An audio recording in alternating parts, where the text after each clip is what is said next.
Presiden Joko Widodo menyekar atau berziarah ke makam almarhum ayahanda, ibunda, dan kerabatnya di Karanganyar, Jawa Tengah.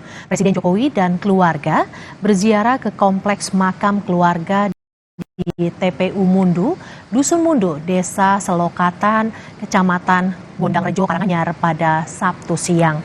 Saat berziarah, Presiden ditemani Ibu Negara Iriana Jokowi dan kedua cucunya. Ziarah tertutup hanya bagi internal keluarga. Usai ziarah, Presiden Jokowi menyapa dan membagikan kaos pada warga sekitar.